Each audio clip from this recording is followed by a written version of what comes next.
semoga terus sehat, tetap berlimpah berkah Allah SWT. Yang kedua, salawat dan salam semoga terlimpah pada junjungan kita Nabi Muhammad SAW. Kita bangsa Indonesia ini terkena pandemi COVID ini, hidup dalam kungkungan COVID ini sudah berapa lama Bapak Ibu? 1 tahun ya, pendak Maret. Kalau di 12 Maret belum mulai ada dua pasien ya, 2 orang yang positif COVID itu. Kalau di tingkat dunia sudah 1,5 tahun lebih, karena di negara-negara lain itu sudah sejak akhir 2019 itu sudah ada COVID. Dan pemerintah juga berusaha menanggulangi itu dengan berbagai program.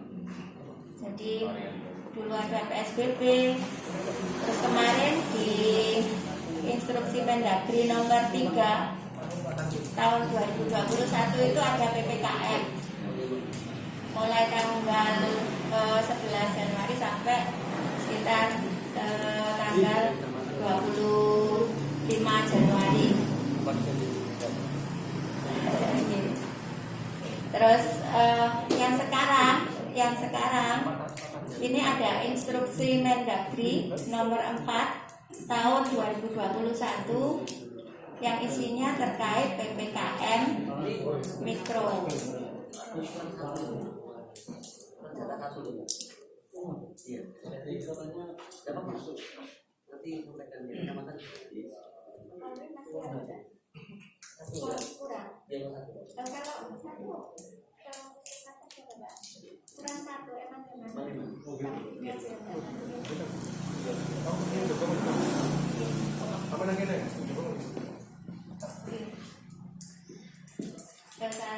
Jadi sekarang program yang dibolehkan pemerintah yang sekarang ini namanya PPKM Mikro. Kenapa Mikro? Mikro itu artinya berbasis ke wilayah terkecil, terkecil dari ini desa ya. Kalau ada yang positif gitu kan satu desa kayak gitu yang diadakan pembatasan. Kalau sekarang itu berbasis RT. Jadi yang dibatasi itu di tingkat RT. Itu kenapa kok dilakukan seperti itu? Biar satu fokus hanya RT itu yang dilakukan pembatasan, RT yang lain yang nggak ada penderita COVID, yang nggak ada yang positif COVID bisa melakukan kegiatan seperti biasa. Terus sama yang kedua, penanganannya juga akhirnya lebih fokus. Jadi Satgas RT itu bisa melakukan penanganan yang lebih fokus biar yang positif tadi itu bisa cepat sembuh dan RT itu bisa kembali menjadi zona hijau. Jadi seharusnya alhamdulillah untuk sekarang ini semua desa di Kecamatan Bulo itu zona hijau Bapak Ibu. Itu artinya apa? Berarti tidak ada satupun penderita COVID yang positif ya yang di wilayah Kecamatan Bulo. Kemarin kalau sudah ada berarti sudah sembuh. Jadi yang kemarin ada itu sudah sembuh. Jadi alhamdulillah tidak ada yang baru dan mudah-mudahan tetap hijau Bapak Ibu. Tetap nol. Tetap nggak ada yang terkonfirmasi positif COVID. Jadi kriterianya yang zona hijau, seharusnya di depan sini ada bendera hijau Pak Kades. Kriterianya yang zona hijau itu 0. Tidak ada satu rumah pun itu yang anggota keluarganya itu positif COVID.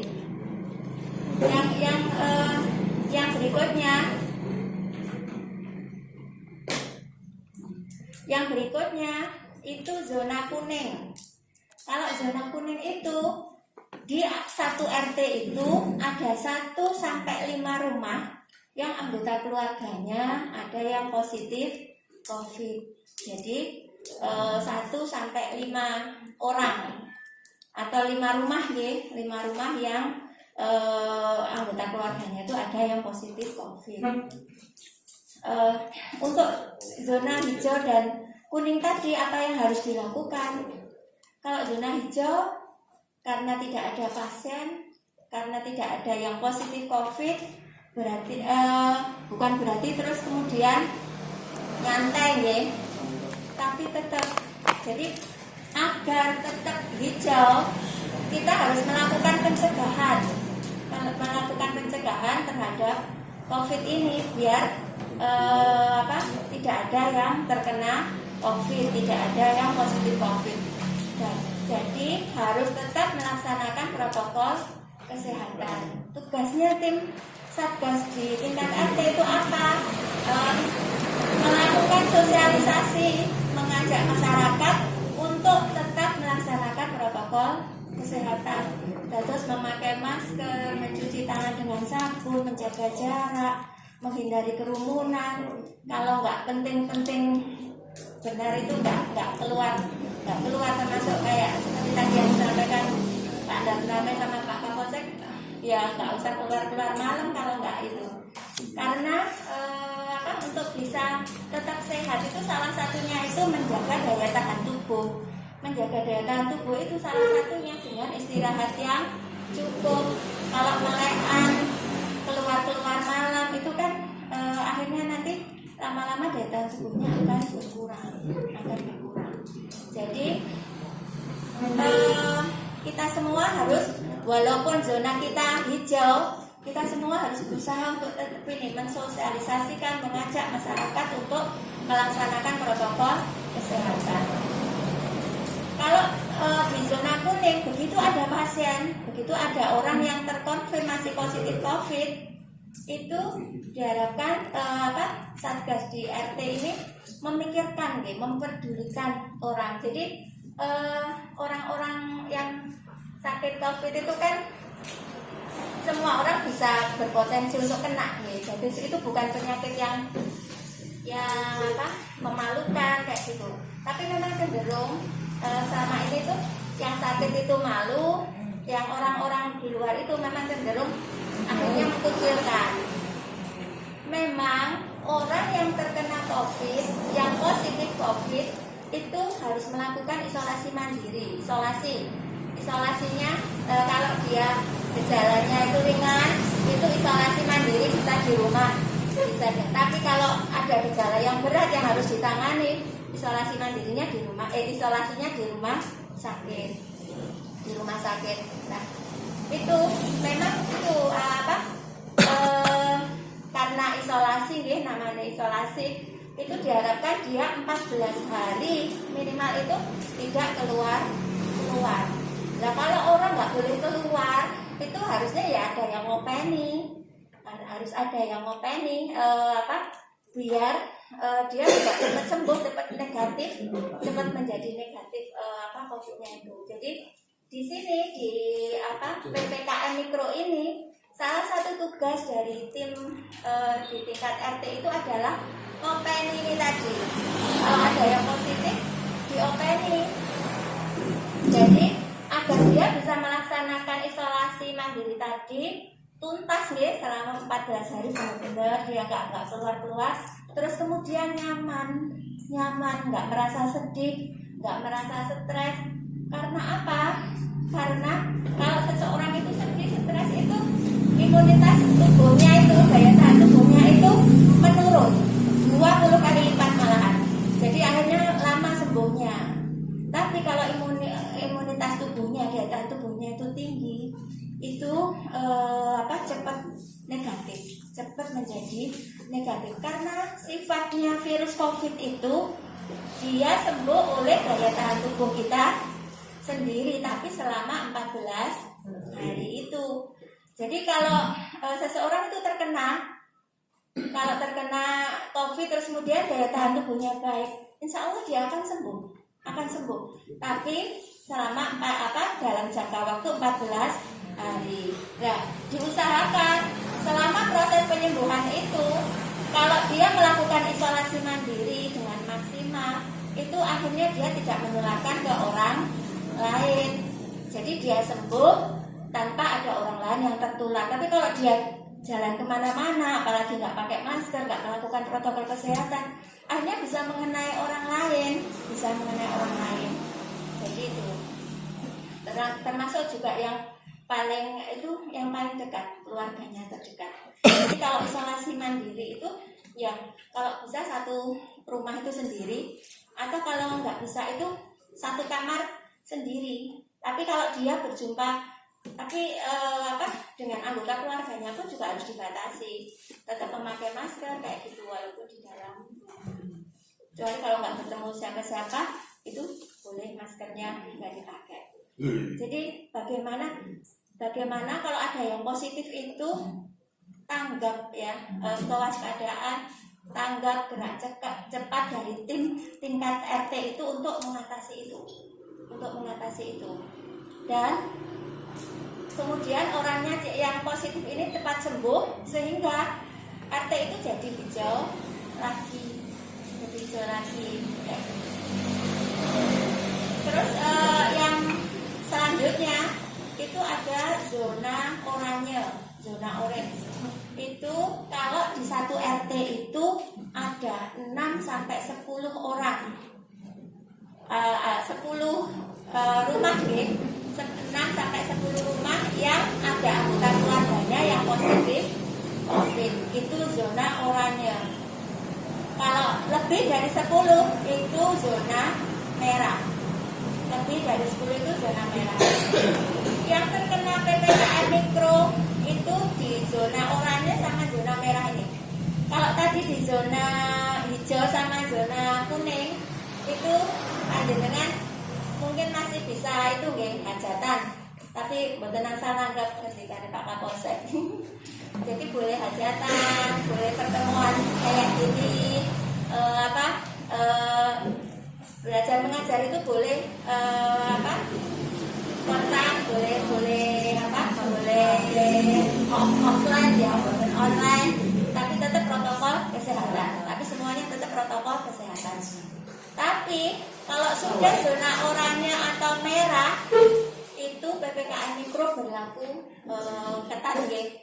Dadose punya hajat itu kumpul-kumpul gini nggak boleh. Kalau di RT itu loh ya, di RT itu kalau RT itu zona oranye atau zona merah, hajatan juga nggak tanggap juga nggak boleh.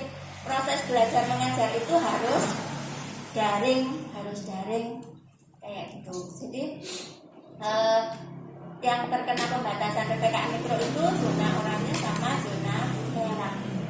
Tapi yang kuning pun tadi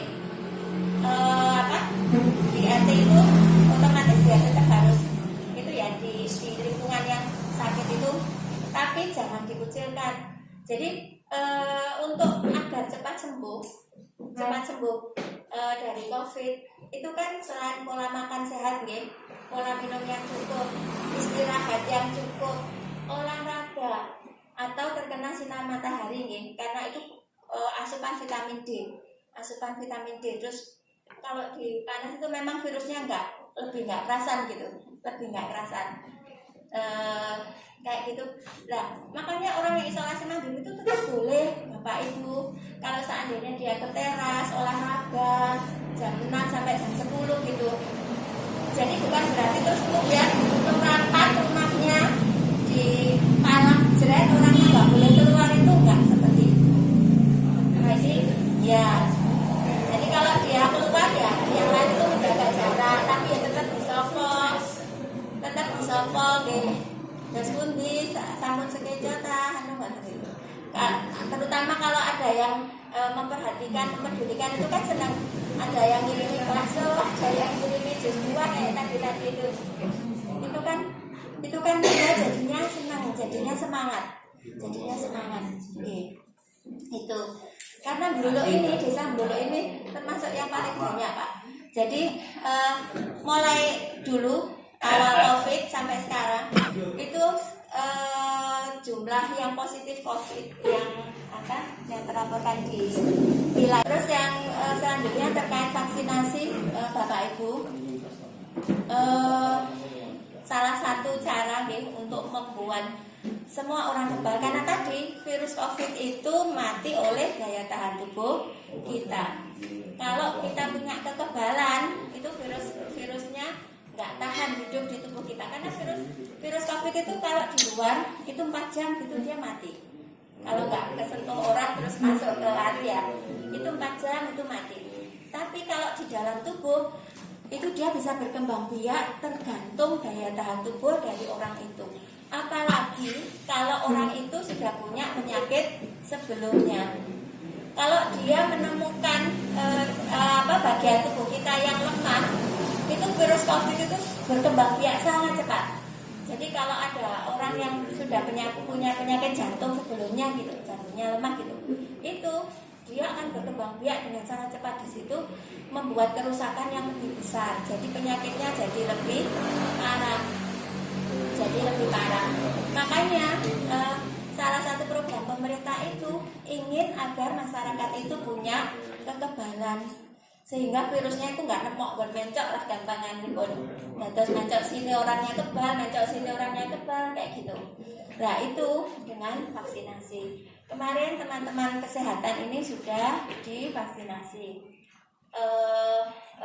Sekarang yang minggu ini itu pelayanan publik tingkat kecamatan. Nanti selanjutnya pelayanan publik tingkat desa, Pak Kepala Desa, beserta perangkat, kades, dan lain-lain. Itu guru-guru, terus kemudian bisa juga yang di pasar, pedagang-pedagang pasar kayak gitu. Itu akan dilakukan vaksinasi. Jadi yang usianya 18 sampai 60 tahun. 18 sampai 60 tahun tidak sedang sakit. Jadi kalau pada saat itu sedang sakit itu tidak divaksin. Jadi terus kemudian tidak hamil kayak gitu. Jadi sebelum divaksin itu nanti akan di screening dulu.